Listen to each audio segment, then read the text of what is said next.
ようこそ恋愛研究所へ。これまで研究してきてかなり人間の恋愛が分かってきました。そこで満を持して挑むのはこのテーマ、キュン死にです。キュン死にのキュンとは異性の言動に対して深く愛おしさを感じてしまう現象。それがかなりの破壊力を持って押し迫ってきた時、キュン死にが発動します。今回は私のこれまでの研究の成果を用いて実際にキュン死にを発動させてみようと思う。まずは人間がキュン死にに至る可能性が極めて高いと言われる夜空を共に眺めるシチュエーションから。星綺麗だね。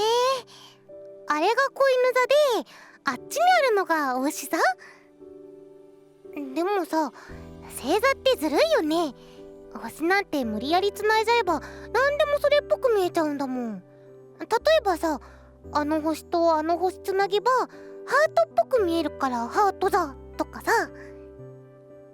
っていうか、そんな話はどうでもよくて、私は星をつなぎたいんじゃなくてさ、あなたと手をつなぎたいんだけどなー、なんちゃって。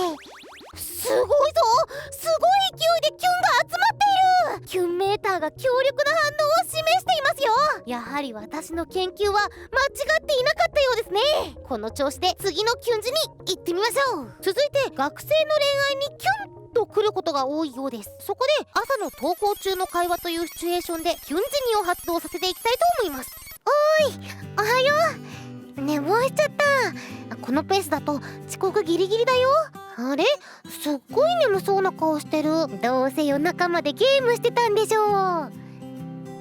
私は昨日はしっかり寝たよ。でも朝全然起きれなかったんだよね。なんでだろう。君が夢に出てきたからかな。おお、すごい来たー。計測不能。キュンメーターの針が振り切れています。もうキュンを通り越してギュンギュンです。これはキュン死にのメカニズム、ひいては人間の恋愛を完全にマスターしてしまった。さあ、ここから畳みかけますよ。ここでとっておきの王道シチュエーション、夜景の見えるレストランでキュン死にを発動してみせましょう。ロマンチック。この綺麗な夜景が私たち2人を祝福してるみたい。ねえ、想像してみて。このビルの明かり一つ一つの中で今も大人たちがヘトヘトになって働いてるんだよ。大人になるって何なんだろうね。この夜景に乾杯。うわー、キュンの数値が跳ね上がっていないぞ。あれ、おかしいな。今のはキュン死にしない？おかしい。これまでのデータをもとにキュン死に必死なシチュエーションとセリフを使ったはず。どういうこと？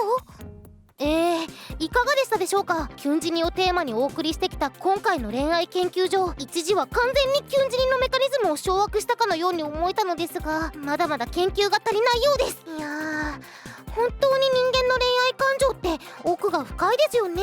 それではまたお会いしましょう。さようなら。